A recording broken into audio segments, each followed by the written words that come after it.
சேனை நாங்கள், சேனை நாங்கள், இயேசுவின் சேனை நாங்கள், வீராதி வீரர் இயேசு சேனை நாங்கள்.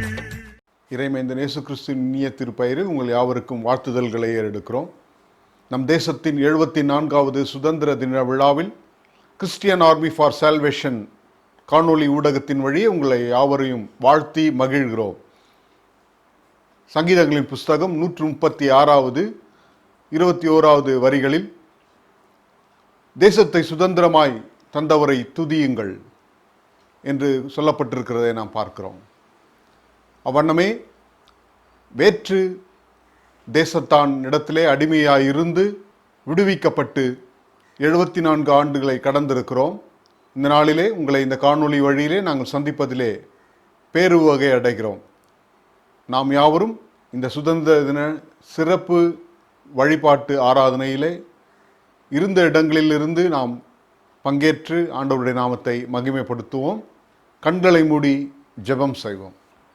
அன்பின் இயேசு சுவாமி, ஆசீர்வதிக்கப்பட்டதான இந்த நன்னாளுக்காக உமக்கு நன்றி செலுத்துகிறோம். எகிப்து தேசத்திலே அடிமையாயிருந்து மீட்டெடுத்த எங்கள் விடுதலையாளரே நாங்கள் உம்மை துதிக்கிறோம். ஆண்டவரே, நாங்கள் எதிலெல்லாம் அடிமைப்பட்டிருக்கிறோம் என்பதை நாங்கள் சிந்திக்கத்தக்கதாய் ஆண்டவரே நீர் எங்களை இந்த நாளை கொடுத்திருக்கிறீர், உமக்கு நன்றி செலுத்துகிறோம். ஆண்டவரே, நாங்கள் அடிமைப்பட்டிருக்கின்ற ஒவ்வொரு காரியத்திலிருந்தும் எங்களை நாங்கள் விடுவித்து கொள்ள இந்த ஆராதனை அமைய நீர் கிருபை செய்ய வேண்டுமாய் ஜெபிக்கிறோம். தேசத்தை சுதந்திரமாக தந்தவரே நாங்கள் உம்மை துதிக்கிறோம். அவர் கிருபை என்றும் உள்ளது என்று சங்கீதக்காரன் சொன்னது போல நாங்களும் ஆண்டவரே உமது கிருபைகளை நினைத்து ஆண்டவரே நாங்கள் அடிமைப்பட்டிருக்கிற எங்களுடைய வாழ்விலிருந்து விடுவித்து கொள்ள நீர் கிருபை பாராட்ட வேண்டுமாய் ஜெபிக்கிறோம். ஆண்டவரே, இந்த நாளிலே நாங்கள் கேட்கவிருக்கிற ஆண்டவரே வேத வசனங்கள், ஆண்டவரே திருமறை பகுதிகள், ஆண்டவரே உமது வார்த்தைகள் எல்லாவற்றிற்காக நன்றி செலுத்துகிறோம்.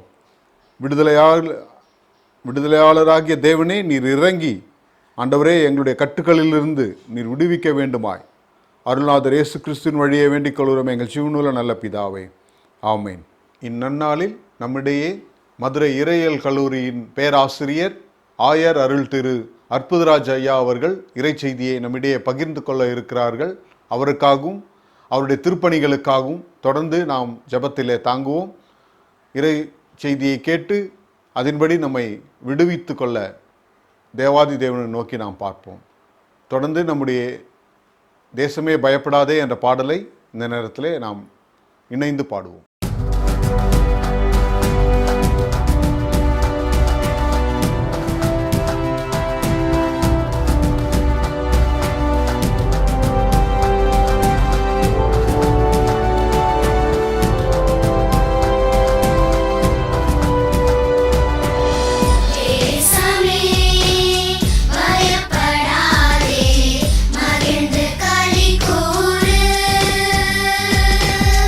Yes,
வாசிக்க வேண்டிய வேத பகுதி யோசுவா 24ஆம் அதிகாரம் வசனங்கள் 14 முதல் 19 வரை. இப்பொழுது ஆண்டவருக்கு அஞ்சி உண்மையோடும் நேர்மையோடும் அவருக்கு ஊழியம் புரியுங்கள்.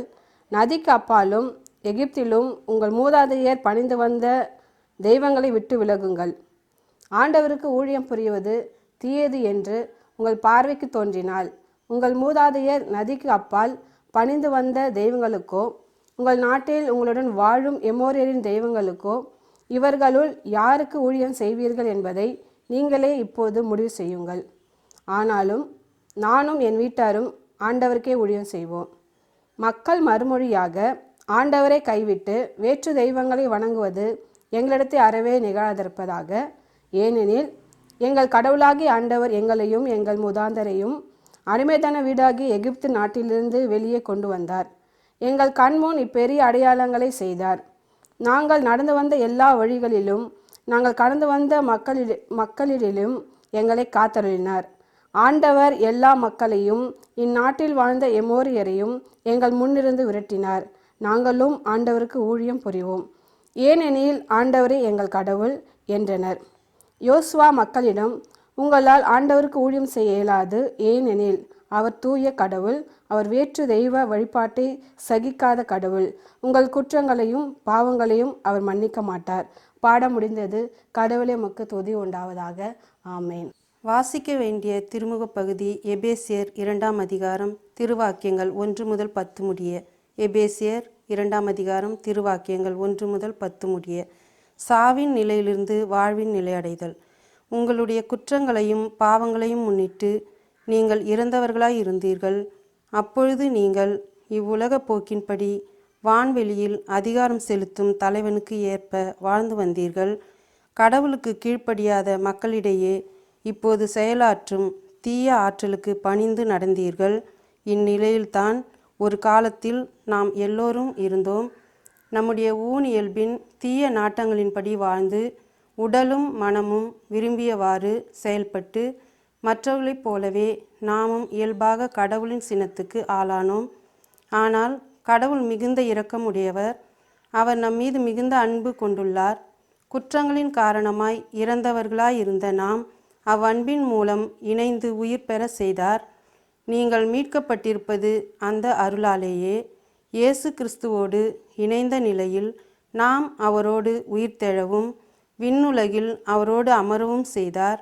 கிறிஸ்து இயேசு வழியாக கடவுள் நமக்கு செய்த நன்மையையும் அவரது ஒப்புயர்வற்ற அருள் வளத்தையும் இனிவரும் காலங்களிலும் எடுத்து காட்டுவதற்காகவே இவ்வாறு செய்தார். நீங்கள் அந்த அருளாலேயே நம்பிக்கையின் வழியாக மீட்கப்பட்டிருக்கிறீர்கள். இது உங்கள் செயல் அல்ல, மாறாக இது கடவுளின் கொடை.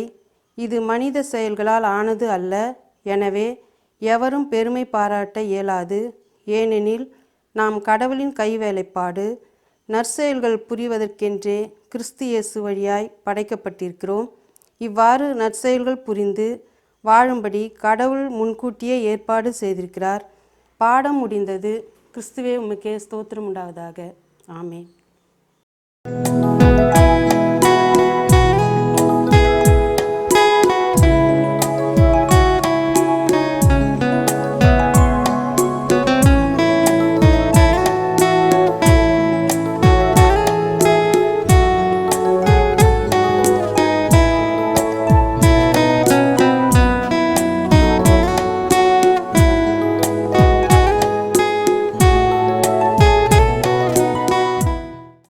கிறிஸ்துக்குள் பிரியமான அன்பான இறை மக்களே, உங்கள் அனைவருக்கும் ஆண்டவராகிய இயேசு கிறிஸ்துவின் திருப்பெயராலே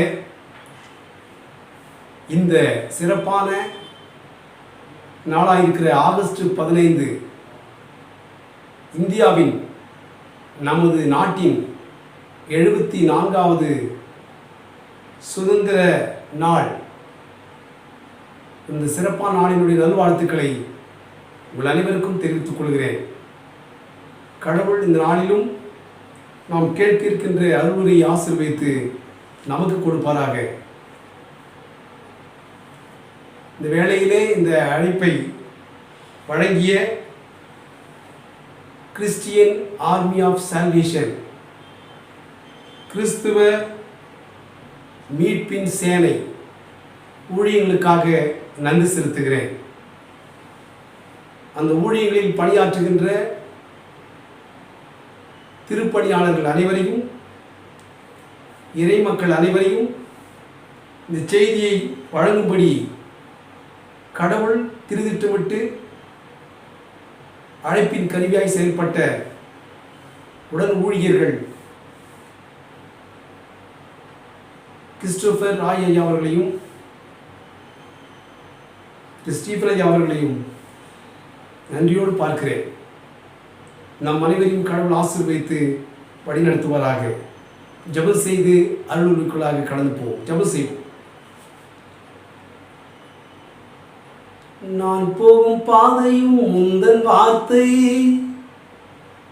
நான் பார்க்கும் ஒளியும் உந்தன் வார்த்தை, நான் என்னும் நினைவுகள் உந்தன் வார்த்தை, நான் என்னும் நினைவுகள் உந்தன் வார்த்தை, நன்மைகள் செய்வதும் உந்தன் வார்த்தை, நன்மைகள் செய்வதும் உந்தன் வார்த்தை. எங்கள் கண்மலையும் மீட்பெருமாயிருக்கிற அன்பின் கர்த்தாவே, அடியரின் வார்த்தைகளும் கூடி அமர்ந்து கேட்கின்ற முது பிள்ளைகளுடைய இருதயத்தின் சிந்தனைகளும் உம்முடைய சமூகத்தில் ஏற்புடையதாக இருக்க வேண்டும் என்று எங்கள் ஆண்டவரும் மீட்பெருமாயிருக்கிற இயேசு கிறிஸ்துவின் திருவடியாய் வேண்டிக் கொள்கிறோம். அன்பின் கடவுளே, ஆமென், ஆமென். பிரியமானவர்களே, இந்த நாளிலே இந்திய நாடு முழுவதுமாய், நமது நாடு முழுவதும் மக்கள் மகிழ்ச்சியாக, சந்தோஷமாக, நிறைவாக இருக்கின்ற நாளாக நாம் இன்றைக்கு வழிபட்டு கொண்டிருக்கிறோம். இது ஒரு நன்றி செலுத்துகிற நாளாக இருக்கிறது. ஏனெனில் ஆங்கிலேயர்களிடமிருந்து நாம் விடுதலை அடைந்த நாளாக 1947 ஆண்டு ஆகஸ்ட் 15 தேதி உருவானது. இந்த நாள் தான் நாம் சுதந்திர நாளாக நாம் நினைவு கூர்ந்து மகிழ்ச்சி அடைந்து கொண்டிருக்கிறோம். இந்த நாளிலே நம்முடைய சிந்தனைக்கென்று, நம்முடைய அருளுரைக்கென்று தெரிந்து கொள்ளப்பட்ட திருமறை பகுதிகள் யோசுவா 24ஆம் அதிகாரம் வசனங்கள் 14 முதல் 19 வரை மற்றும் எபேசியர் 2ஆம் அதிகாரம் 1 முதல் 10 வரை. இந்த 2 திருமறை பகுதிகளை நாம் படிக்க கேட்டோம். இந்த 2 திருமறை பகுதிகளுக்கும் ஒரு ஒற்றுமை இருக்கிறது. என்ன என்று சொன்னால், இரண்டுத்திற்கும் விடுதலை என்ற ஆழமான ஒரு கருத்து இருக்கிறதை பார்க்கலாம். இந்த திருமறைக்குள்ளாக போவதற்கு முன்பாக ஜெனரல், பொதுவான பார்வையில், ஜெனரல் பெர்ஸ்பெக்டிவ், பொதுவான பார்வையில் நான் சில முன்னுரையாக உங்களோடு கூட சில வார்த்தைகளை பகிர்ந்து கொள்ள ஆசைப்படுகிறேன். என்னவெனில், சுதந்திரம் என்பதற்கு ஆங்கிலத்தில் ஃப்ரீடம் என்று சொல்கிறார்கள். சுதந்திர நாடு என்பதற்கு நாம் இன்றைக்கு டே ஆஃப் இண்டிபெண்டன்ஸ் என்று சொல்கிறோம். டே ஆஃப் இண்டிபெண்டன்ஸ் என்ற வார்த்தையை பார்க்கிறோம். இண்டிபெண்டன்ஸை கொஞ்சம் பிரித்து எழுதுங்க அப்படின்னா -டிபென்ஸ், டிபெண்டன்ஸ். அதாவது இன்னுனா உள்ளே, டிபென்ஸ்னா சார்ந்திருத்தல். நம்ம டிபெண்டிங்ல at present I am depending on him, on them அப்படின்றல ஒருவரை சார்ந்து வாழும்போது, அவரை சார்ந்து வாழும்போது டிபெண்டிங் என்ற வார்த்தையை பயன்படுத்துகிறோம். ஆனால் இங்கே இண்டிபெண்டன்ஸ் என்று பார்க்கிறோம். இண்டிபெண்டன்ஸ் என்பதற்கு இங்கே சுதந்திரமாக வாழும் நிலையை குறிக்கின்ற நாளாக இந்த டே ஆஃப் இண்டிபெண்டன்ஸ் இருக்கிறதை பார்க்கிறோம். எதிலிருந்து சுதந்திரம் என்று சொன்னால், உண்மையை சொல்கிறேன், இந்த செய்தி முழுவதும் உண்மையாக இருக்கும், உண்மையும் இருக்கும், தேடி பார்த்தால், அலசி பார்த்தால் கூட உண்மையாக தான் இருக்கும். இண்டிபெண்டன்ஸ் என்று நாம் சுதந்திர நாடு கூட எதிலிருந்து இண்டிபெண்டன்ஸ் என்று பார்த்தால், ஆங்கிலேயர்கள் நம்மை விட்டு விடுபட்டு வெளியேறிவிட்டார்கள். அவங்க சொந்த நாட்டுக்கு போய்விட்டார்கள். நம்மை ஒடுக்கி கொண்டிருந்த, ஆட்சி செய்து கொண்டிருந்த, அதிகாரம் செய்து கொண்டிருந்த, அவங்களுடைய ஆலோசனைகளிலும், அவங்களுடைய வழிநடத்தலிலும், அவங்களுடைய நெறிமுறைகளிலும், அவங்க காட்டுகின்ற வழிகளிலும் நடந்து கொண்டிருக்கின்ற மக்களாக ஒரு அடிமை போல, அவங்களுக்கு கீழாக சொல்வதை கேட்டு நடப்பதை போல வாழ்ந்து கொண்டிருந்தோம். அவர்கள் அப்படிப்பட்ட நம்முடைய மண்ணில் வாழ்கின்ற நம்மவருக்கு, நம்முடைய மக்களுக்கு, நமக்கு சுதந்திரமில்லாத நிலையிலிருந்து விடுபட்டு வந்திருக்கிறோம். விடுபட்டு இருந்ததுன்னா என்ன, இங்கிருந்து ஆங்கிலேயர்கள் இங்கிருந்து வெளியேறிவிட்டார்கள். வெளியே நிமித்தமாக நமக்கு விடுதலை வந்ததை நாம் உணர்கிறோம். இதை இண்டிபெண்டன்ஸ்னாக இந்த நாளை நாம் இன்றைக்கு 74வது சுதந்திர நாளாக நாம் நினைவு கூறுகிறோம். மற்றும் ஒரு விதமான விடுதலை சம்பந்தப்பட்ட சுதந்திரம் சம்பந்தப்பட்ட கருத்துக்களுக்கு ஒரு 5 கருத்துக்கள் 5 வார்த்தைகள் எடுத்திருக்கிறேன். ஒன்று, creation, the day of creating. அதாவது கிரியேஷன் என்ற வார்த்தை, the act of creation. The act of creating அப்படின்றதுக்கு படைக்கும் அல்லது உருவாக்கும் செயல். த ஆக்ட் ஆஃப் கிரியேட்டிங் இது எப்போது நடந்தது? திருமறை அடிப்படையிலே ஆதியிலே கடவுளாகி கர்த்தர், தேவனாகிய கர்த்தர் உலகத்தில் எல்லாவற்றையும் படைத்தார் என்றும் நாம் விசுவாசிக்கிறோம். படைப்பதற்கு முன்னாடி எப்படி இருந்தது? ஆதியாகமம் 1ஆம் அதிகாரத்தை 1-3 வரை படித்து பார்த்தால் தெரியும். ஒழுங்கின்மையும் வெறுமையுமாய் இருந்தது என்று பார்க்கிறோம். அப்போ ஒழுங்கின்மையும் வெறுமையுமாய் இருந்த நிலையிலிருந்து உருவாக்கினார். ஒன்றுமில்லாமை நிலையை இல்லாமல் உருவாக்கி நிறைவு செய்தார். முறையற்ற நிலையிலிருந்து, அமைப்பற்ற நிலையிலிருந்து, வெறுமையான நிலையிலிருந்து கடவுளாகி கர்த்தர் உருவாக்கினார் என்று பார்க்கிறோம். இரண்டாவது, ரிடம்ஷன். ரிடம்ஷன் என்றால் என்ன? தி ஆக்ட் ஆஃப் ரெடீமிங். ரெடீமிங் என்ன? மீட்டல். ரிடீம் என்றால ரெடீம் என்ன? மீட்டல். பரிகாரத்தை செய்து மீட்டல். எடுத்துக்காட்டு, இந்த ரெடீமிங் என்ற வார்த்தை மீட்டல். எக்ஸாம்பிள், ஒரு நகையை எடுத்துக்கொண்டு போய் கடையில் வைக்கிறோம். அவன் பணம் கொடுக்குறான். பின்பு ஒரு 6 மாதம் கழித்து மீண்டும் நம் பணத்தை எடுத்து போய் அவன்கிட்ட கொடுக்குறோம். அவன் நமக்கு நகையை கொடுக்குறான். இது சால்வேஷன் என்ற ஆஸ்பெக்டில் வரவே வராது. சால்வேஷன் நீங்கள் பயன்படுத்தவே முடியாது. இந்த இடத்துல ரெடீமிங் என்றார். அதே போல் ஒருவன் குத்தையான ஒரு பணியாளருடைய ஓனர் இடத்துல, ஒரு முதலாளி இடத்துல ஒருத்தர் குத்தைக்கு போய் பணியாற்றும் போதோ அல்லது அவனுக்கு அடிமை போல பணியாற்றி கொண்டிருந்தாலோ அவனை எப்படி அவனை வெளியேற்றுவது என்றாலும் அது சால்வேஷன்ல, அது மீட்டல். எடுத்துக்காட்டாக ஒரு 6 மாதத்துக்கு முன்னாடி பேப்பரில் படித்தேன். செங்கல் சூளையில் வட இந்தியாவை சார்ந்த சகோதரிகள் வேலை செய்து கொண்டிருந்தார்கள். அவங்க வாங்கிய கடனை காட்டிலும் அதிகமாக நாட்டில் வாழ்ந்து கொண்டிருந்தாலும் மீண்டும் அதை அரசாங்கம் அவர் கருத்துக்கு சென்று, காவல்துறைக்கு சென்று, சமூக பணியாளர்களுடைய நிலைக்கு சென்று அந்த செங்கல் சூளையில் அடிமைகளைப் போல, கொத்தடிமைகளைப் போல பணியாற்றி கொண்டிருந்தவர்களை விடுவித்தார்கள் என்று பார்க்கிறோம். அந்த விடுவித்தல் எதை சார்ந்தனாலும் அது ரிடம்ஷன், மீட்டல். அந்த மீட்டல் பார்க்கும். சால்வேஷன் வரவே வராது. இதுதான் ஒரு நகையோ ஒரு பணத்தையோ அல்லது பொருளையோ ஏதாவது இடத்துல கொடுத்துக்கிட்டு மீண்டும் அதுக்கு ஈடாக ஏதாவது கொடுத்துக்கிட்டு வாங்குது. இது ரிடம்ஷன். இது மூன்றாவதாக சால்வேஷன்.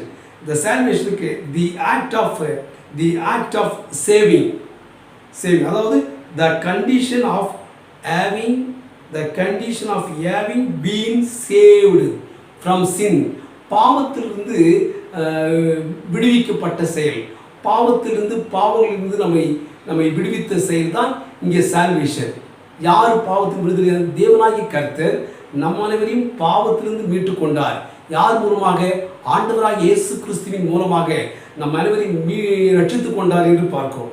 ஸோ இந்த இடத்துல ரட்சிக்கும் போது பாவங்களிலிருந்து விடுதலை, அதுக்கு மனம் திரும்புதல் மையமாக இருக்கிறது. இந்த மனம் திரும்புதல் ஊடாக அறிக்கை செய்யப்படுகிறது. அறிக்கை செய்யப்படும் போது நமக்கு மன்னிப்பு கிடைக்கப்பட்ட உறுதியை பெற்றுக் கொள்கிறோம்.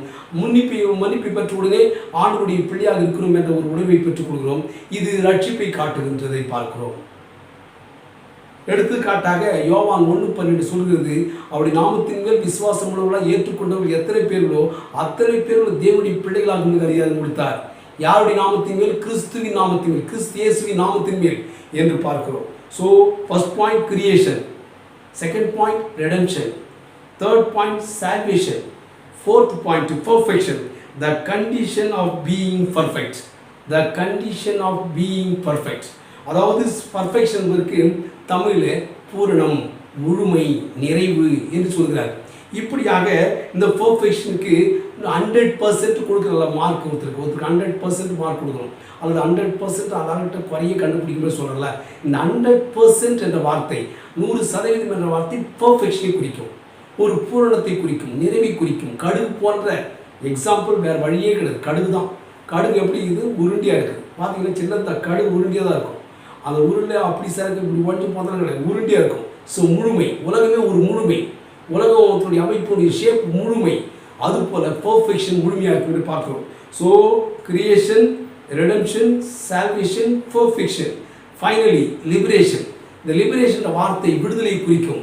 இந்த விடுதலை என்ற வார்த்தை ஒட்டுமொத்த எல்லாத்துக்கும் சேர்த்து பொதுவான சொல்லாகும். இந்த விடுதலையை தான் நாம் இப்போது இந்த செய்தியின் ஊடாக காண இருக்கிறோம், செய்தியின் ஊடாக கேட்க இருக்கிறோம். இந்த விடுதலை என்ற வார்த்தை ஒரு பொது சொல். பாவங்களிலிருந்து விடுதலை, அடிமைத்தனத்திலிருந்து விடுதலை, சிறையிருப்பிலிருந்து விடுதலை, பாவங்களிலிருந்து விடுதலை, கடன்களிலிருந்து விடுதலை, நோயிலிருந்து விடுதலை, மற்றும் ஒரு அடிமைத்தனமான ஒரு கீழ்த்தரமான நிலையில் அடிக்கப்பட்டு கலாச்சாரத்தினுடைய அடிப்பட்ட நிலையிலிருந்து விடுதலை. இப்படிப்பட்ட ஒட்டுமொத்தமாக எல்லா விதமான நிலையிலும் விடுதலை காண கிடைக்கிறது. அந்த விடுதலையாக அனைத்துவதற்கும் பொதுவான சொல் லிபரேஷன். அந்த லிபரேஷன் விடுதலை. இந்த விடுதலை குறித்து நாம் பார்க்க இருக்கிறோம். இது போல திருமறையில் கூட பார்க்கப்படும் போது விடுதலை சார்ந்த செயல்பாடு நடந்திருக்கிறது.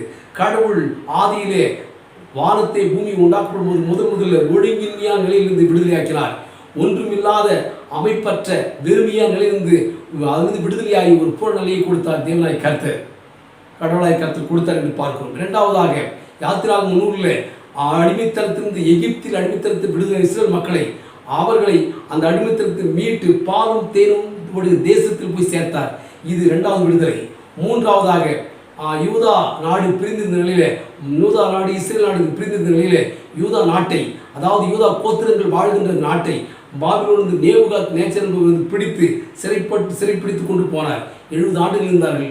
70 ஆண்டு பிறகு கோரேஸ் மன்னன் மூலமாக அந்த மக்களை அங்கிருந்து விடுதலையாக்கினார். கோரேஸ் மன்னன் வந்த பிறகு அந்த நாட்டு மக்களை அவர் சொந்த தேசத்துக்கு அனுப்புகளில் சொன்னார். இது மூன்றாவது விடுதலை. ஃபர்ஸ்ட் பாயிண்ட் கிரியேஷன் ஆஸ்பெக்டில் படைப்பு சார்ந்த விடுதலை. இரண்டாவது யாத்திராமத்தில் அடிமைத்தனத்திலிருந்து விடுதலை. மூன்றாவது கோரேஸ் மலை சிறையிருப்பிலிருந்து விடுதலை. இப்படியாக விடுதலையில் வந்து கொண்டே திருமறையில் காணப்பதை பார்க்கிறோம். நான்காவதாக பழைய ஏற்பாட்டுக்கும் புதிய ஏற்பாட்டுக்கும் இடையிலே 5 ராஜ்யங்கள் வந்திருந்தன. ஒன்று ராஜ்யம் பாபிலோன் ராஜ்யம், இரண்டாவது பாரசீக ராஜ்யம், மூன்றாவது கிரேக்க ராஜ்யம், நான்காவது ஆஸ்மோனி ராஜ்யம், ஐந்தாவது ரோம ராஜ்யம் என்று 5 ராஜ்யங்கள் யூதர்களை ஆண்டதாக, யூதர்கள் அவருடைய பிடியில் சிக்கி வாழ்ந்ததாக தெரிகிறது. இந்த நாடுகளில் அவங்களை பாதுகாப்பதில் கடவுள் அவங்களோடு கூட இருந்தார்.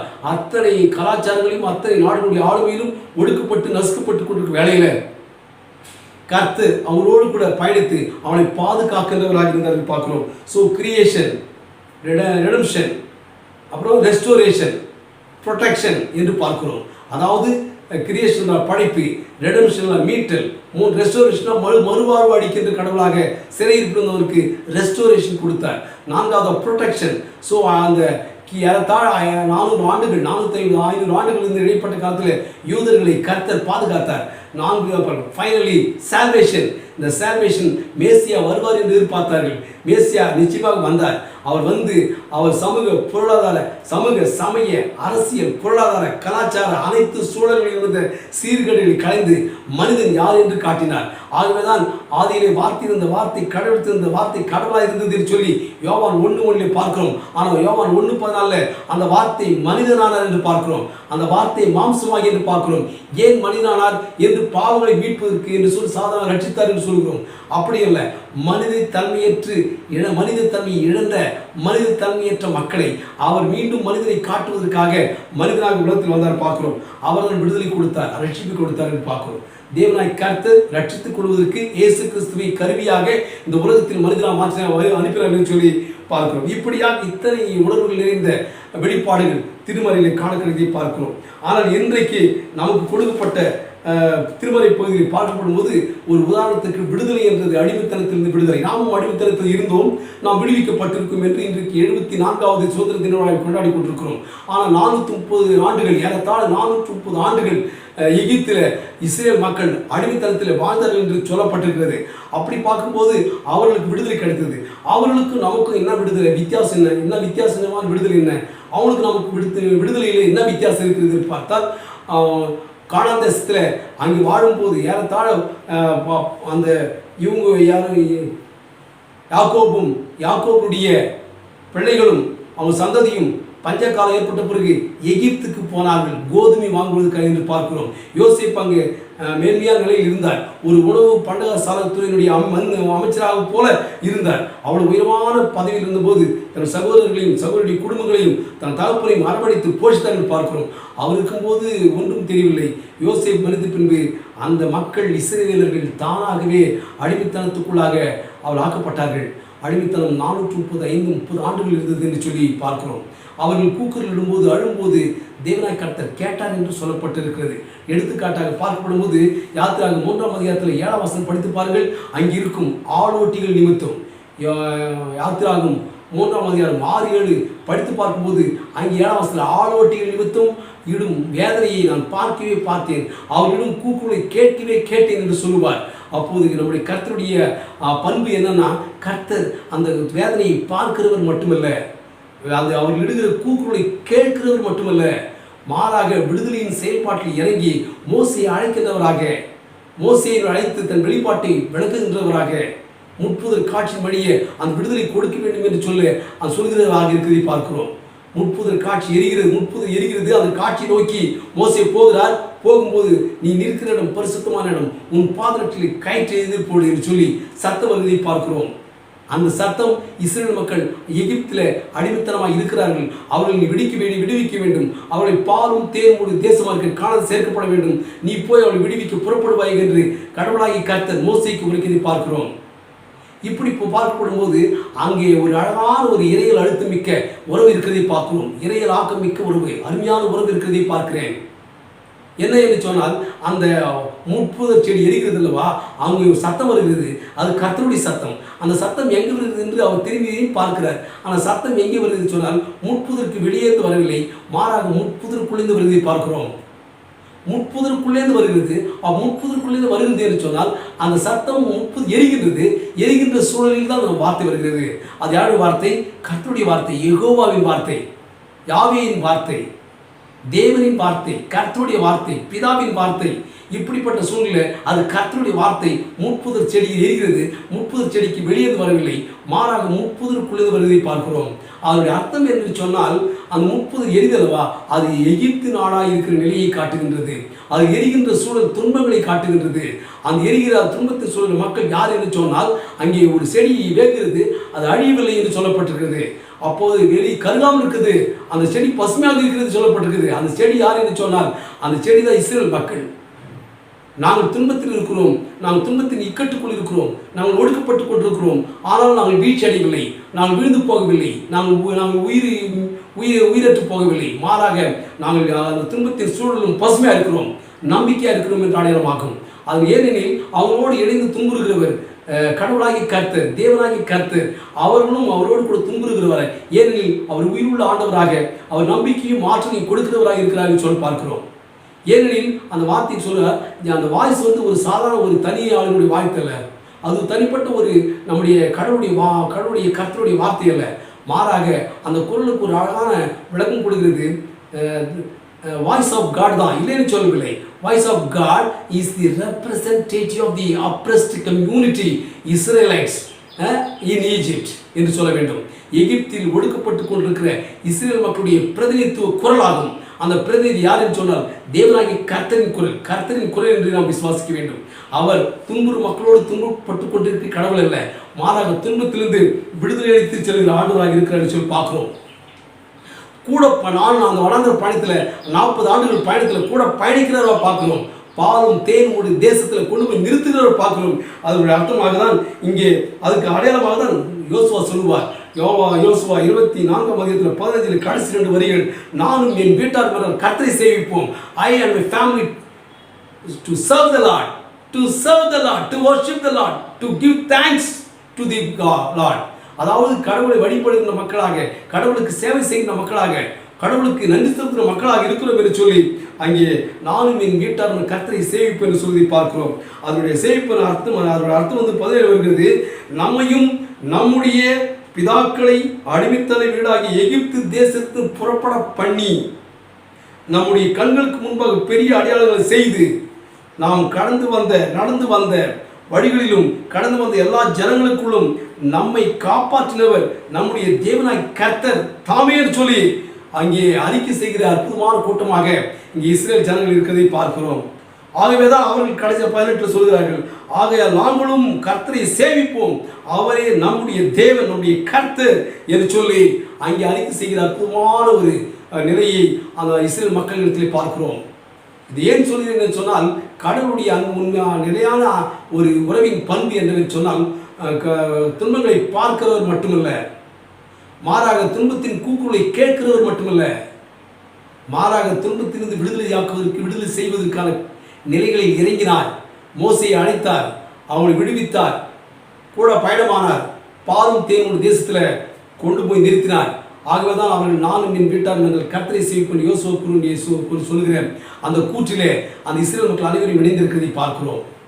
இது அங்கே காட்டுகின்ற பார்வை. ஏனெனில் இஸ்ரேல் மக்களுக்கும் நமக்கும் என்ன உறவு என்று சொன்ன இந்திய நாட்டினுடைய சுதந்திரத்துக்கும் எகிப்தில் அடிமைத்தனத்தில் இருந்த இஸ்ரேல் மக்களுடைய சுதந்திரத்துக்கும் என்ன வித்தியாசம் என்று சொன்னால், வெளியிலிருந்து வந்தவர்கள் எகிப்து நாட்டில் அடிமையானார்கள். ஆனால் நம்முடைய நாடுகளில் வெளியிலிருந்து வந்தவர்கள் நம்மை அடிமைப்படுத்தினார்கள். அதே போல வெளியிருந்து வந்தவர்கள் ஒடுக்கப்பட்டார்கள். எகிப்தில் கடவுள் மோசேயின் மூலமாக அவர்களை விடுவித்து பாலும் தேனும் ஓடிய தேசம் போன்றதுக்கு காணது கொண்டு போய்விட்டார். நம்முடைய வாழ்க்கை எப்படின்னா, வெளியிருந்து வந்தவர்கள் நம்மை ஒடுக்கினார்கள். ஆனால் 1947ஆம் ஆண்டு அந்த ஒடுக்கியவர்களே இங்கிருந்து வெளியே போய்விட்டார்கள். நாம் மண்ணின் மைந்தலாக இருக்கிற இன்னைக்கு பூரண விடுதலையாக்கப்பட்டிருக்கிறோம். இதே போலதான் இதனுடைய தொடர்பில் பார்க்கும்போது ஏற்கனவே சொல்லியிருக்கிறேன். First point creation, second point redemption, third point restoration, fourth point protection, fifth point salvation. அது சொல்லிட்டு பைபிளில் 5 நிலைகளை உங்களுக்கு சுட்டி காட்டினேன். இந்த 5வது பாயிண்ட் மத்தேயு, மார்க்கு, லூக்கா, யோவான் பகுதியில் இயேசுனுடைய நம்ம ஆண்டவர் இயேசுனுடைய பிறப்பு, வளர்ப்பு மற்றும் அவருடைய வாழ்வில் அவருடைய திருமுழுக்கு, அதுக்கடுத்து பரிசோதனை, சோதனை, ஊழியம் தொடங்குதல் மற்றும் ஊழியங்கள், டீச்சிங், பிரீச்சிங், சர்விங், கற்பித்தல், போதித்தல் மற்றும் மாற்றுப்பணி, சமூகப்பணி செய்தல், இதெல்லாம் கடந்து எருசலேமுக்கு நுழைதல், சபையை எருசலேம் தேவன் சீர்திருத்தம் செய்தல், அங்கே அவர் காட்டிக் கொடுக்கப்படுதல், காட்டிக்கப்பட்டு விசாரிக்கப்பட்டு சிலுவையிடப்படுதல், அடக்கம் பண்ணப்பட்டு அவர் உயிர் தேர்ந்து அப்போஸ்தலர் வண்ணமத்தில் பரமேறினர் சொல்லப்பட்டிருக்கிறது. போகும்போது ஒரு வார்த்தை கொடுத்தார், நீங்கள் உலகத்துக்குள் புறப்பட்டு போங்கள், சகல ஜாதி சீஷராக்கள் சொன்னார். பிதா, குமாரன், பரிசுத்தாவின் திருமண கொடுங்கள் என்று ஒரு பக்கம் இருந்தாலும் உண்மையான வார்த்தை சகல ஜனங்களுக்கும் அறிவியுங்கள் சொன்னார். proclaim the gospel to all the people of the world என்று பார்க்கிறோம். அதுக்கு அடையாளமாக அவரும் சுதந்திரம் கொடுத்தார், முழு சுதந்திரம் கொடுத்தார். not only for the Indian people, not only for the American people, not only for the particular nation people, but for all the people of the world. உலகத்தில் இருக்க எல்லா மக்களும் சேர்ந்து விடுதலை கொடுத்தார். அந்த விடுதலை, அந்த சுதந்திரம்,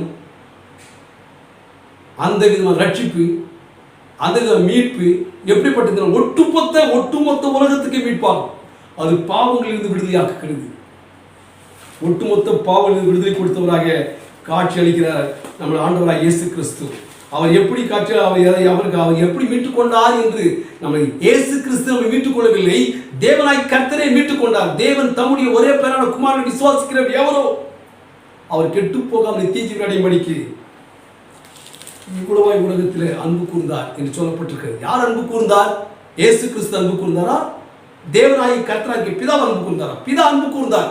நம்ம மீட்டுக் கொள்வதற்கு இயேசு கிறிஸ்துவை கருவியாக செயல்படுத்தி இந்த உலகத்தில் ரட்சிப்பின் கருவியாக, மீட்பின் கருவியாக, பாதுகாப்பின் கருவியாக, விடுதலையின் கருவியாக, இப்படிப்பட்ட ஒட்டுமொத்த மக்களுடைய பாவலிலிருந்து மீட்கின்ற கருவியாக இயேசு கிறிஸ்துவை இந்த உலகத்தில் அனுப்பினார். இங்கே பார்க்கும்போது பவுலானவர் எபேசியர் 2ஆம் அதிகாரத்தில் சொல்லுவார், 5ஆம் வசனம், அக்கிரமங்களில் மரித்தவர்களாயிருந்த நம்மை கிறிஸ்துவுடனே கூட உயிர்ப்பித்தார். யார் உயிர்ப்பித்தது? அக்கிரமங்களே உயர்ந்து கிடந்த, அக்கிரமங்களை சிக்கி சின்னாபின்னமாக இருந்த, மருத்து பொருளாக இருந்த நம்மை கிறிஸ்துவுடனே கூட உயிர்ப்பித்தார். கிருபினால் ரட்சிக்கப்பட்டீர்கள். ரட்சிக்கப்பட்டீர்கள். Salvation as given by God through Jesus Christ. இயேசு கிறிஸ்துவின் மூலமாக தேவனாகிய கர்த்தர் கிருபையினாலே ரட்சிக்கப்பட்டீர்கள் என்று சொல்லி 5ஆம் வசனத்தில் பார்க்கிறோம். 6ஆம் வசனத்தில் பார்க்கும்போது கிறிஸ்து இயேசுவுக்குள் அவர் நம்மிடத்தில் வைத்த தயவினாலே நம்முடைய கிருபையின் மகா மேன்மையான ஐஸ்வர்யத்தை வருங்காலங்களில் விளங்க பண்ணுவதற்காக 7ஆம் வசனம் சொல்லப்பட்டிருக்கிறது. கிறிஸ்து இயேசுவுக்குள் நம்மை அவரோடு கூட எழுப்பி உன்னதங்களிலே அவரோடு கூட உட்கார வைத்தார். எவ்வளவு மகிமையான விஷயம்! குளோரிபிகேஷன். ஃபர்ஸ்ட் பாயிண்ட் 5வது வசனத்தில் சால்வேஷன், 7ஆம் வசனத்தில் குளோரிபிகேஷன், ஒரு மகிமையை பார்க்க உட்கார வைத்தார். உன்னதங்களிலே கூட அவரோடு உட்கார செய்திருக்கிறார். கடவுளாகிய கர்த்தர், தேவனாகிய கர்த்தர் கிறிஸ்து மூலமாக உயிர்ப்பிக்கப்பட்டது இல்லாமல் ரட்சிப்பு கொடுத்து மட்டும் இல்லாமல் கிறிஸ்துவோடு கூட அமர்வு செய்தார் என்று சொல்லப்படும். Past, not in present, not in future tense, but in past tense. But this verse has been mentioned in past tense. இறந்த காலத்தில் செய்யப்பட்டது உட்காரவும் செய்தார். ஒட்டுமொத்த விடுதலை. மருத்துவர்கள் மாத்திரம் இயேசு கிறிஸ்து மறிக்கவில்லை, மருத்துவர்களுக்கும் வாழ்ந்து கொண்டிருக்கிறவர்களுக்கும் வாழ போகிறவர்களும் சேர்த்து ஒட்டுமொத்தமாய் இந்த உலகத்தினுடைய மீட்பராக காட்சியளிக்கிறார். அப்போதான் 100% மீட்கப்பட்டதாக கருதப்படும். யோவான் 12ஆம் 31, 32, 33 வசனங்களை படிக்கும்போது அங்கே இயேசு சொல்வார், நான் சிலுவையில் உயர்த்தப்பட்டிருக்கும் போது எல்லோரையும் என்னோடு கூட சேர்த்துக் கொள்வேன். உலகத்தின் அதிபதியாக இருக்க ஒரு மாத்திரம் தழுண்டு போவான்னு சொல்லப்பட்டு, எக்ஸெப்ட் த டெவல், அவன் மட்டும்தான் தனியாக போய் விழுந்து விடுவான். ஆனால் உலகத்தில் இருக்க எல்லா மக்களையும் என்னோடு குளித்துக் கொள்வேன். Total redemption, total salvation, total liberation, total protection என்று இங்கே பார்க்கிறோம். இப்படியாக அனைத்து சொல்லி எல்லோரையும் என்ற வார்த்தையின் போது அது குறிப்பிட்ட ஜனங்களை இழக்கவில்லை, ஒட்டுமொத்த எல்லாருமே மீட்கப்பட வேண்டும் என்ற ஆழமான தொலைநோக்கு பார்வையிலே அந்த வார்த்தையை அங்கே யோவான் செய்தியாளர் போட்டுக்கிட்டு பார்க்கலாம். அப்போதான் ஒரு முழுமையான மீட்பராக, முழுமையான இரட்சகராக, முழுமையான விடுதலையாளராக இயேசுவை காட்ட முடியும் என்பதற்காக யோவான் அவர்கள் ஆழமாக இருக்கிறார். எல்லோரையும் என்னோடு கூட சேர்த்துக் கொள்வேன் இழுத்துக் கொள்வதற்கு ரட்சித்துக் கொள்வேன் அர்த்தமாகும். இங்கே பார்க்கப்படும் போது 5ஆம் வசனம் ரட்சிக்கப்பட்டீர்கள், 7ஆம் வசனத்தில் அவரோடு உட்கார்ந்தீர்கள். ஆனால் 10ஆம் வசனம் சொல்லப்பட்டிருக்கிறது, ஏனெனில் நற்கிரியைகளை செய்கிறதுக்கு நாம் இயேசு கிறிஸ்துக்குள் சிருஷ்டிக்கப்பட்டு தேவனுடைய செய்கையாக இருக்கிறோம். அவைகளில் நாம் நடக்கும்படி அவர் முன்னதாகவே அவைகளை ஆயத்தம் பண்ணியிருக்கிறார். Our God is the pre-planner. We are the planner, but our God is the pre-planner. இங்க ஆயத்தம் செய்திருக்கிறார், ஆயத்தம் பண்ணியிருக்கிறார். He was well prepared. Our God was well prepared. அவர் தெளிவாக ஆயத்தம் பண்ணியிருக்கிறார். அப்படிப்பட்டவர்கள் நம்ம ஆயத்தம் பண்ணுகிறவர்கள் அவர் முன் ஆயத்தம் பண்ணுகிறவர், நாம் திட்டமிடுகிறவர்கள் அவர் முன் திட்டமிடுகிறவர். ஆகவே எந்த ஒரு செய்தாலும் நான் செய்கிறேன் ஆண்டவரே, நீ இதுக்கு முன்னாடியே செய்துட்டு இருப்ப, ஆண்டவரின் திட்டத்தை வகுக்கிறேன், ஏற்கனவே திட்டத்தை வகுத்துட்டு சொல்ல வேண்டும். அப்படிப்பட்ட உறுதியான நம்பிக்கை இருக்க வேண்டும். அப்படிப்பட்ட 3 பாயிண்ட் தான் எடுத்திருக்கேன். 5ஆம் வசனம் ரட்சிப்பு, 7ஆம் வசனத்தில் குளோரிஃபிகேஷன் மகிமை, 10ஆம் வசனத்தில் ப்ரிப்பரேஷன் ஆயத்தம். இந்த 3 நிலைகளையும் கடவுளாகிய கர்த்தர் செய்திருக்கிறார். யார் மூலமாக? இயேசு கிறிஸ்து மூலமாக. பழைய ஏற்பாட்டில் அதே கடவுள் மோசேயின் மூலமாக இஸ்ரேல் மக்கள் விடுதலை கொடுத்தார். புதிய ஏற்பாட்டில் நம்முடைய ரட்சகராக இயேசு கிறிஸ்து மூலமாக நமக்கு விடுதலை கொடுத்தார். அங்கே மீடியேட்டர் மோசஸ், ரட்சகர்களின் ரட்சிப்புக்கு மீடியேட்டர் ஜீசஸ் கிரைஸ்ட். யார் இதை செய்தது? தேவனாகிய கர்த்தர் என்று நாம் தெளிவாக தெரிகிறது. நம்முடைய வாழ்க்கையில் இப்படிப்பட்ட ஒட்டுமொத்த விடுதலை கொடுத்தார். அதை நற்கிரியைகள் செய்கிறதுக்கு நாம் ஆயத்தமாக வேண்டும் என்று சொல்லப்பட்டிருக்கு. நிறைவாக சொல்லி முடிக்கிறேன். 10ஆம் வசனம் எபேசியர் 2:10 நற்கிரியைகளை செய்கிறதுக்கு நாம் கிறிஸ்துவுக்குள்ளாக சிருஷ்டிக்கப்பட்டிருக்கிறோம். ஒருவன் கிறிஸ்துவுக்குள் இருந்தால் புது சிருஷ்டியா இருக்கிறார். பழையெல்லாம் ஒழிந்து போயின்னு சொல்லும் போது இங்கே நற்கிரியைகளை செய்கிறதுக்கு புது சிருஷ்டிக்கப்பட வேண்டும். நம்முடைய இந்திய சூழல் இன்றைக்கு 74 ஆண்டுகளாக இருக்கின்ற நான் சொல்கிறேன், வெள்ளையர்கள் வெளியேறி போனார்கள்.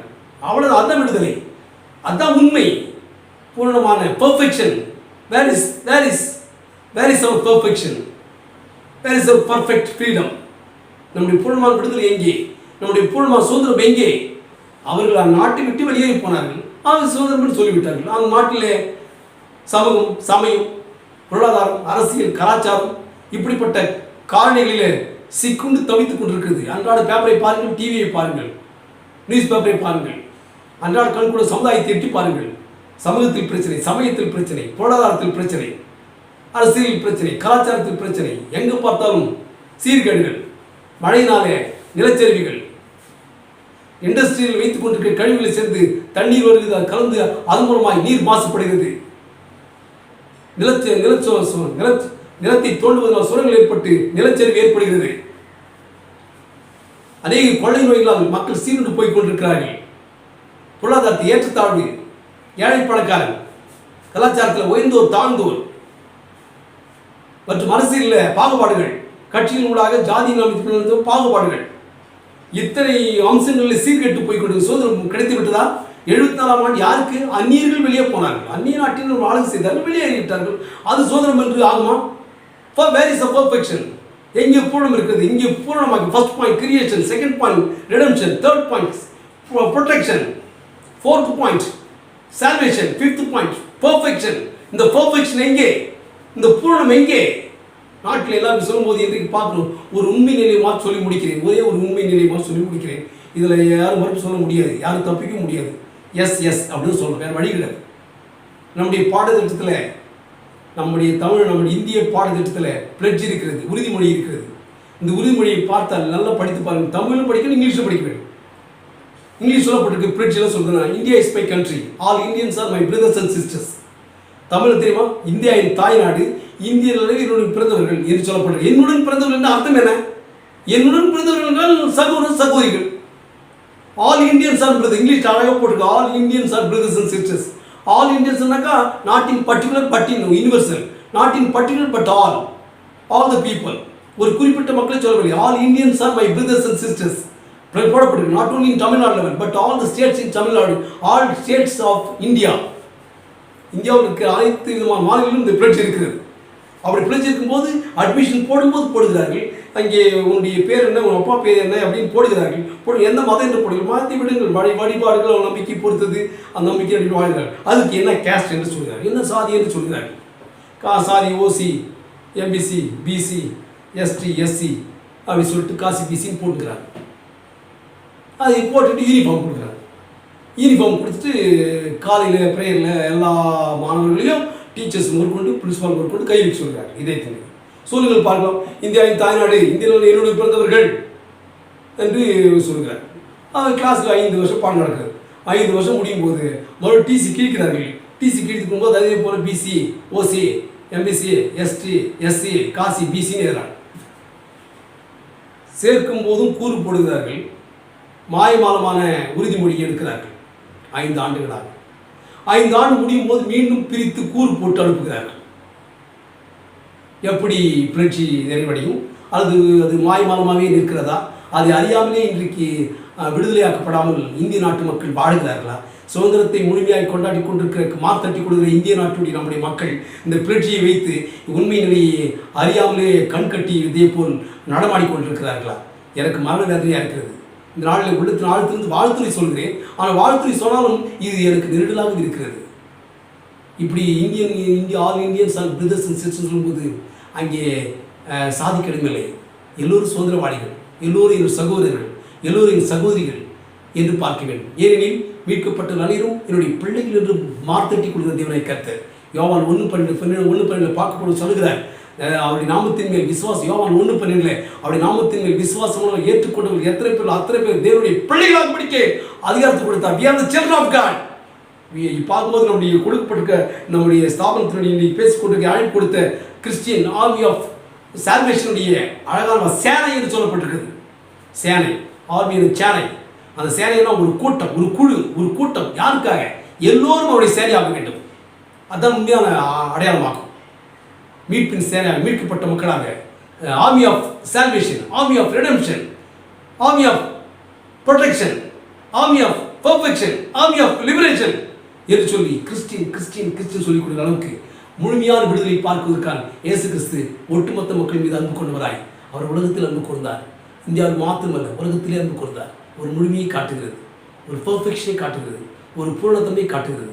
அப்படிப்பட்ட நிலையும் போது இன்றைக்கு நம்முடைய நாட்டில் இருக்க சீர்கேடுகளை பார்க்கும்போது ஏட்டின் அளவில் நாம் சுதந்திரம் அடைந்திருக்கிறோம், எழுத்தின் அளவிலே சுதந்திரம் அடைந்திருக்கிறோம், வார்த்தையின் அளவிலே சுதந்திரம் அடைந்திருக்கிறோம். அதே போல் அவர்கள் நாட்டை விட்டு போய்விட்டார்கள் என்பதற்காக இடம்பெயர்ந்தினால் சுதந்திரம் அடைந்திருக்கிறோம். நிச்சயமாக நம் நாட்டில் உண்மையிலே சுதந்திர உணவு பெற்ற மக்களாக நாம் வாழ்கிறோமா? பேப்பரை பாருங்கள், பதில் சொல்வீர்கள். டிவியை பாருங்கள், பதில் சொல்வீர்கள். ஆன்லைன் சம்பந்தப்பட்ட, கூகுள் சம்பந்தப்பட்ட மற்றும் தொழில்நுட்ப சம்பந்தப்பட்ட கருவிகளை பாருங்கள், பதில் சொல்வீர்கள். ஏன் தெருவில் நடமாடும் போதும், வீதியில் நடமாடும் போதும், மார்க்கெட் நடமாடும் போதும், ஏன் பல இடங்கள் நடந்து போகும்போதும் நீங்கள் சமுதாயத்தை பார்த்து சொல்வீர்கள் பதில். உண்மையிலே சுதந்திரம் அடைந்து விட்டதா? சுதந்திரம் என்பதற்கு அர்த்தம் ஒரு பூரண நிலையை குறிக்கிறதாக பெர்ஃபெக்ஷன் காட்டுகிறது. இந்த நாளிலே கடவுள் நம்ம கொடுக்கிற அறிகுவல் நற்கிரிகள் செய்கின்றவர்களாக இருக்கப்படும்போது நன்மைகள் மாத்திரமே நிகழக்கூடிய நிலையாக இருக்கிறது. எபேசியர் 2ஆம் அதிகாரம் 10ஆம் வசனத்தில் அழகாக 10ஆம் வசனத்தில் நற்கிரிகளை செய்கிறதுக்கு கிறிஸ்தேசுக்குள் நாம் சிருஷ்டிக்கப்பட்டு இருக்கிறோம், அது கடவுளுடைய கிரியா இருக்கிறது என்று சொல்லி இங்கே போடப்பட்டிருக்கிறது.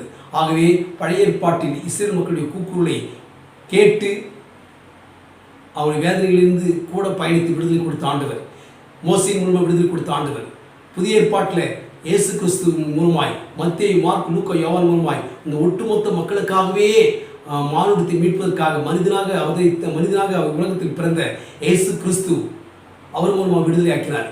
இன்றைக்கு அந்த விடுதலை பணி இனி தொடர்ந்து நடக்கிறது. அவர் கொடுத்த கிரேட் கமிஷன் உலகத்துக்குள் புறப்பட்டு போங்கள், சகல இனத்தாரையும் மக்களின் தாரையும் அவர் ரட்சிப்புக்குள்ள கொண்டு வாருங்கள் என்று சொல்லி நம்மளுக்கு சவாலை கொடுத்தார். அந்த சவாலை முன்வைப்போம், நற்கிரிகளை செய்வோம். முழுமையான சுதந்திரத்தை சமூக சமய பொருளாதார கலாச்சார நிலைகளை சீர்கட்டு போயிருந்த மக்களை இயேசு கிறிஸ்து எல்லாவற்றையும் சுட்டி காட்டி சீர்படுத்திய நிலையை காட்டியவராக இருந்தது போல நாமும் நம்முடைய சமுதாயத்தில் இனம் தாண்டி, சாதி தாண்டி, சமயம் தாண்டி, எல்லா நிலையும் தாண்டி மானிட உறவுக்குள் சகோதரம் இருப்போம். அதுதான் இந்தியாவுடைய புரட்சியும் சொல்கிறது, இந்தியாவுடைய உறுதிமொழியும் சொல்கிறது. இந்தியாவிலே நாம் அனைவரும் இந்த நாட்டின் இந்த மண்ணின் மைந்தர்களாக, மண்ணின் மக்களாக, சகோதரர் இருக்க வேண்டும். கடவுள் நம் இந்திய நாட்டிற்கு எல்லா நிலையிலும் ஒரு சமத்துவத்தையும் ஒரு சகோதரத்தையும் கொடுத்து இந்த நாளில் நிறைவான வாழ்த்துக்களோடு பயணிக்கும். இந்த பயணத்தில் நெருக்கடியில் செய்வதை விசுவாசிக்கிறேன். கர்த்தர் நம்மையும் நம்முடைய வாழ்வையும் நம்முடைய திருப்பணிகளையும் குறிப்பாக கிறிஸ்டியன் ஆர்மி ஆஃப் சால்வேஷனுடைய திருப்பணிகளையும் கர்த்தர் ஆசீர்வதித்து வழிநடத்துவராக. ஆமென். கண்களை மூடி ஜெபம் செய்வோம். என்னை நேசிக்க நல்லாண்டவரே, இந்த நாளுக்கு நன்றி செலுத்துகிறோம். இந்த மகிழ்ச்சியான நாளிலே நீ கொடுத்த உறவுக்காக, அன்புக்காக, உடைய விடுதலைக்காக நன்றி செலுத்துகிறோம். அன்றைக்கு இஸ்ரவேல் விடுதலையாக்கினது போல, பாவங்களிலிருந்து ஒட்டுமொத்த மக்களையும் விடுதலையாக்கினது போல, பாவங்களில் மீட்கப்பட்டாலும் நாங்கள் இன்னும் மனம் திரும்பாத நிலையிலே வாழ்கிறோம். எங்களை எல்லாரும் மனம் திரும்பி உம்முடைய நிலையிலே நாம் வாழ்வதற்கு எங்கள் நாட்டில் இருக்கிற சுதந்திர தின விழாவை 74 நாங்கள் அனுசரித்து நன்றி கூறுகிறோம். அவர்கள் போனார்கள், அதன் விடுதலை. ஆனால் எங்கள் நாட்டில் இன்னும் விடுதலை கிடைக்கவில்லை ஆண்டவரே. உண்மையாகவே சுதந்திரம் கிடைக்காமல் வருத்தப்பட்டு கொண்டிருக்கிறோம். இந்த சுதந்திரத்தை முழுமையாக பூரணமாக உயிரோட்டமுள்ள என்றும் நிலைத்திருக்கூடிய சுதந்திர தின வாழ்க்கை மாற்றிக் கொடுக்க உதவி செய்கிறாங்க. தொடர்ந்து எங்களையும் எங்கள் நாட்டு மக்களையும் எங்களுடைய திருச்செவி மக்களையும் ஊழியத்தின் பங்கிலையும் மூடி இணைந்திருக்க உங்களுக்காக சேவை செய்கிற, உங்களுக்காக உழைக்கிற மக்களையும் எல்லாரையும் ஆசீர்வதித்து வழிநடத்தும். எங்களையும் இந்த வார்த்தைகளையும் நீர் ஆசீர்வதித்து கொடுத்ததுக்கு நன்றி. துதி கனம் மகிமையான சமூகத்துக்கு கொடுக்கிறோம். இயேசு கிறிஸ்துவின் திருப்பில் வேண்டிக் கொடுக்கிறோம். அன்பின் கடவுளே, ஆமென்.